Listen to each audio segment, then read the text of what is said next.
climato-friendly. Et parmi les gens qui ont été élus, est-ce qu'il y en a quelques-uns que vous voyez émerger ou qui pourraient porter justement ces projets Vous m'aviez quand écologiques? même provoqué pour parler un petit peu de politique. Non, je ne crois pas vraiment que la finance va pouvoir se verdir. Est-ce qu'on a bien atteint les 20% de carbone en moins? Les Américains vont changer, c'est une question de temps. Oui, mais d'abord, c'est pas vrai, je ne vois pas le diable. On ici. arrive un peu à la même conclusion. Je voudrais vraiment comprendre le sens de votre présence ici.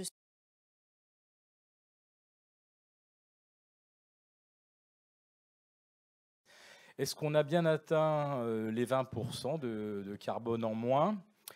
Et si cet objectif n'a pas été totalement réalisé, il l'a quand même été en partie. Est-ce que ce n'est pas dû au fait que la décarbonation, en quelque sorte, elle est due au fait qu'on a délocalisé pas mal d'industries polluantes vers des pays émergents? Et est-ce qu'à votre connaissance, aujourd'hui, on a une approche réellement écologique du problème et pas seulement purement comptable, parce que faire baisser les émissions carbone en délocalisant les industries, on y arrive assez aisément. Puis la deuxième question, elle est peut-être plus personnelle. On vient d'avoir les élections européennes. Vous avez souligné effectivement que l'écologie avait connu une poussée. Parmi les gens que vous connaissez, vous avez parlé des climato-sceptiques. Donc j'aimerais que vous nous parliez de ceux qui justement ne sont pas climato-sceptiques, mais plutôt climato-friendly. Et parmi les gens qui ont été élus, est-ce qu'il y en a quelques-uns que vous voyez émerger ou qui pourraient porter justement ces projets écologiques? Voilà. Bon, tout d'abord, c'est intéressant que vous mentionniez le président Bush parce qu'effectivement, c'est lui qui m'a dit ne jamais faire confiance à un président américain qui dirait qu'il allait remplir les objectifs de climate change. Tout à l'heure, et il a dit, bon, je crois qu'il faisait la critique à Clinton parce que Clinton avait, comme vous savez, appuyé les objectifs de Kyoto, mais après, bien sûr, il n'y a pas eu de ratification. Mais en fait, il a prévu ce qui s'est passé avec Obama. Parce que pendant la présidence Obama, la vérité, c'est qu'il n'y a pas eu assez de progrès sur les questions de climate change pendant son premier mandat. Il n'a pas voulu courir des risques parce qu'il voulait être réélu. Et il s'y intéressait seulement vraiment à la deuxième partie, quand il savait qu'ici à Paris, il pourrait appuyer, il pourrait signer, mais qu'il n'aurait pas à faire ce qui est vraiment difficile aux États-Unis, c'est garantir la ratification. Et la vérité, c'est qu'aujourd'hui, nous avons un président américain qui tout simplement dénie le problème. Donc, c'est très intéressant. Donc, ce que je peux vous dire, c'est que, bien sûr, l'Europe n'est pas parfaite là-dessus, mais je crois qu'on doit être quand même... Nous avons fait quelque chose. Et maintenant, je ne suis plus dans la politique. Donc, je peux vous dire que ma sincérité est en train de croître de jour par jour. Donc, je parle en toute indépendance maintenant. Je ne suis là pour défendre la Commission européenne ou l'Union européenne, mais je crois vraiment que par rapport aux autres, nous avons fait plus. Nous, ce que vous avez dit là, c'est sans doute vrai. Et il y a dans la salle des gens qui connaissent beaucoup mieux que moi le problème. Je répète, je ne suis pas un expert. J'ai fait mon mieux pour faire avancer cet agenda lorsqu'il y avait des positions de responsabilité politique, mais je ne suis pas du tout un expert en matière de climatologie. Donc je ne peux pas vous répondre techniquement. Je sais sans doute qu'il y a eu des effets de déplacement. Mais écoutez, ce n'est pas à cause des efforts, ce n'est pas à cause de manque d'efforts de l'Union européenne pour que d'autres puissent nous joindre. Donc la vérité, c'est que la contribution de l'Union européenne, des pays de l'Union européenne dans les émissions globales est en train d'être réduite. Alors je crois que les autres doivent aussi faire un effort. Surtout les grandes économies polluantes, la Chine et les États-Unis, et d'autres aussi. Donc, mais c'est vrai, ce que vous dites, c'est sans doute vrai. Il y a eu un transfert de certaines émissions de gaz à effet de serre à cause, bien sûr, des effets de délocalisation aussi. Mais il faut le dire aussi que dans beaucoup de nouvelles industries, ici et en dehors de l'Europe, on donne une beaucoup plus grande importance à l'aspect décarbonisation. Les Chinois, j'y vais très souvent maintenant, et c'est assez curieux. J'ai visité des programmes impressionnants. Donc, ils font par exemple dans le désert de la Inner Mongolia, dans la Mongolie chinoise. C'est impressionnant ce qu'ils sont en train de faire. Donc, en même temps qu'ils continuent, malheureusement, avec certaines industries très polluantes, dans ce qu'ils sont en train de lancer de nouveau, ils sont en train d'intégrer une beaucoup plus grande préoccupation de ces problèmes. Et dans l'éducation qu'ils donnent à leurs enfants, qui d'ailleurs malheureusement est tout à fait guidée par l'État, c'est impressionnant comment ils éduquent leurs petits-enfants dans l'école primaire, que le problème, ou un des problèmes fondamentaux aujourd'hui, c'est le climate change, c'est le changement climatique. Donc je crois qu'ils ont adhéré intellectuellement au problème. Ce qui n'était pas le cas en 2007, je peux vous dire.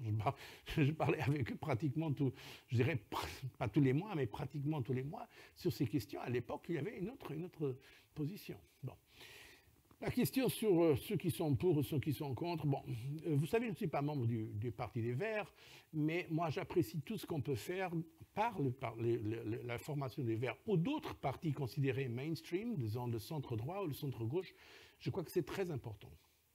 Donc je ne vais pas faire ici dire quelles sont mes préférences. Je peux vous dire des gens avec qui j'ai travaillé, qui j'admire. Par exemple, quand j'étais à la commission, la commissaire Connie Hedegaard a fait un très grand travail, à mon avis, comme Climate Commissioner.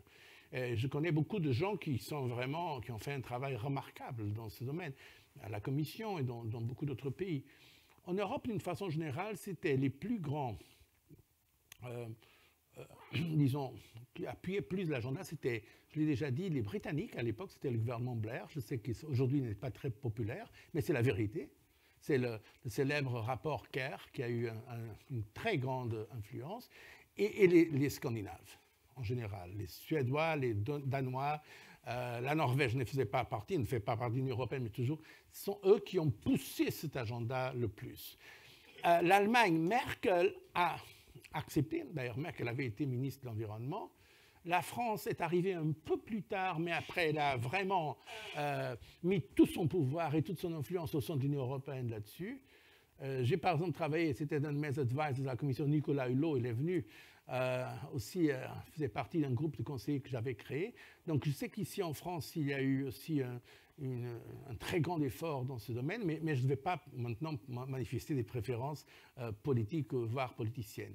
Mais je crois que ça ne dépend pas simplement des politiciens, et surtout pas, je crois que ça dépend beaucoup de nos opinions publiques en général, surtout de la jeunesse. Je dirais même les enfants aujourd'hui. Ça commence à changer énormément, la perception, par cause de l'école. Et je crois que d'autres parties, à niveau de l'opinion publique, il y a, et c'est le but un peu de notre rencontre, la finance verte elle-même.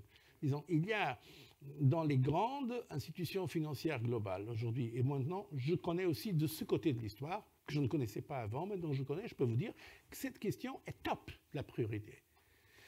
Pour les grandes banques d'investissement américaines aujourd'hui, placent ça en première priorité. Comment est-ce qu'elles peuvent être sûres que dans l'avenir, il n'y aura pas une résistance contre certains investissements? Dans les asset management des plus grandes firmes. C'est pourquoi, à mon avis, les Américains vont changer. C'est une question de temps. Mais parce que je vois déjà ceux qui sont les plus, disons, intelligents, plus stratégiques, ceux qui sont les plus stratégiques, ils sont déjà en train d'aligner leurs priorités avec un agenda de soutenabilité et de finances vertes.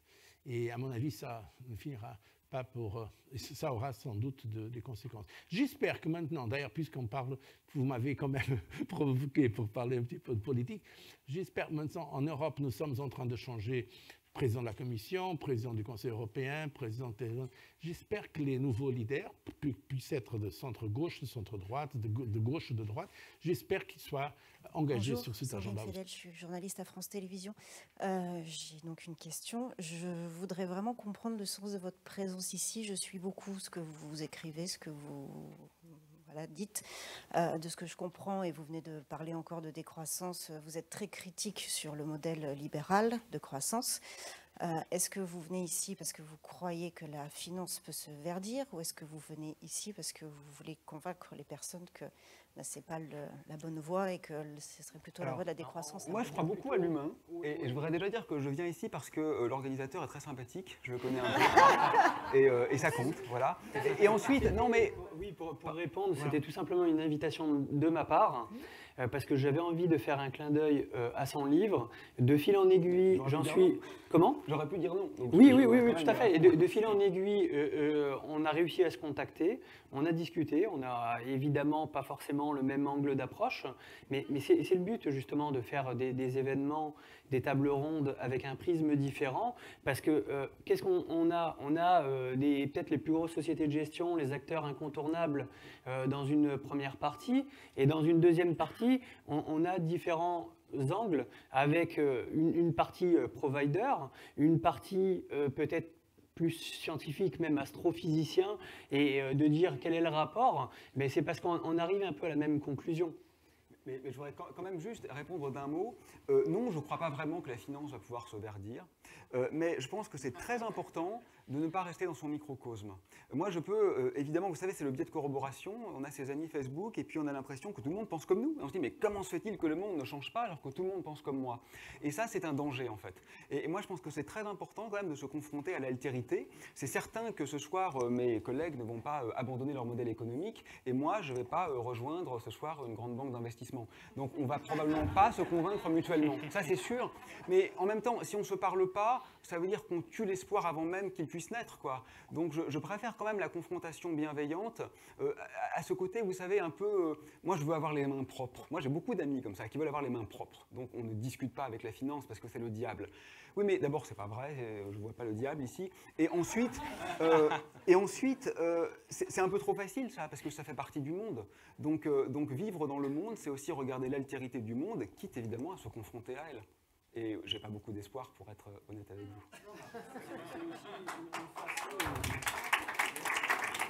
Pour revenir sur le débat de la décroissance, qu'est-ce que vous pensiez des travaux qui avaient été engagés dans le cadre de la commission Stiglitz pour justement redéfinir le PIB? Oui. Ouais, je pense que c'est... Est-ce que c'était une bonne initiative? Oui. Ça n'a pas abouti malgré tous les experts qui étaient autour de la table et autour de cette commission. Je ne sais pas si M. Barroso peut nous dire au niveau européen où on en est de ce sujet-là. Mais effectivement, est-ce qu'aujourd'hui, il n'y a pas besoin de redéfinir ce qu'est aujourd'hui la valeur ajoutée? Absolument. Il y a eu beaucoup de transformations, notamment. Mais je vois déjà que mes enfants, aujourd'hui, voient une carte du monde qui n'est plus dessinée par PIB, mais plutôt par indice de développement humain, ce qui inclut l'alphabétisation, le bonheur ressenti, l'accès à l'eau. Et ça, je trouve que c'est un progrès. Parce que la hiérarchie des pays mondiaux, si tant est qu'il faille les hiérarchiser, n'est plus du tout la même que quand elle est simplement indexée au produit intérieur brut. Donc je crois que définir de nouveaux indicateurs, mon ami le philosophe Stigler travaille aussi sur ce genre de choses, est effectivement un point essentiel pour changer la cartographie mentale que nous avons, cette taxinomie des valeurs et donc toute qui est malheureusement méconnue parce que l'exécutif s'en sert très peu, mais tous les ans, il y a un rapport qui paraît avec 10 indicateurs de richesse. Dedans, il y a le PIB, mais il y a aussi la réduction des inégalités, il y a l'artificialisation des sols, il y a l'empreinte carbone, il y a le taux de décrochage scolaire, il y a le taux d'accès à la santé. Et c'est cet ensemble-là qui, effectivement, à mon avis, fait la richesse d'une société et non seulement le PIB. Donc la réponse, quelque part, on l'a, mais on ne l'utilise pas beaucoup parce qu'on a un exécutif aujourd'hui, en tout cas, qui n'est pas convaincu par ces méthodes-là. Donc ça progresse, mais on va dire ça progresse lentement. Mais vous avez tout à fait raison, je pense qu'il faut changer d'indicateur pour changer d'orientation. Et tant qu'on n'aura que le PIB comme objectif de politique publique, alors que si on y réfléchit bien, c'est quoi l'objectif de nos politiques publiques? C'est d'avoir une meilleure qualité de vie, que la qualité des soins soit meilleure, qu'il y ait moins d'inégalités et qu'on protège l'environnement. Ça, c'est les vrais objectifs des politiques publiques et c'est ça qu'il faudrait remettre effectivement au cœur des politiques publiques. Mais c'est une loi qui est méconnue, même si elle continue en fait à vivre, puisque chaque année, si vous observez bien, le Premier ministre présente le rapport sur les nouveaux indicateurs de richesse. Après, il y a beaucoup de travaux qui sont menés au niveau international qui sont intéressants parce qu'à mon avis, il faudrait normer ça au niveau international et c'est à ce moment-là que ça aura vraiment de l'effet, surtout quand un pays sera par exemple classé dernier sur un indicateur environnemental. Je pense que ça le fera réagir, comme par exemple sur les tests PISA sur l'éducation. Ça a fait réagir les pays parce qu'ils se sont rendus compte que leur éducation, pour certains pays en tout cas, était en décrochage et ça fait évoluer les choses. Donc on a besoin de normes internationales en termes de nouveaux indicateurs et là peut-être effectivement on pourra enfin détrôner le PIB, ce qui est un de nos objectifs à terme.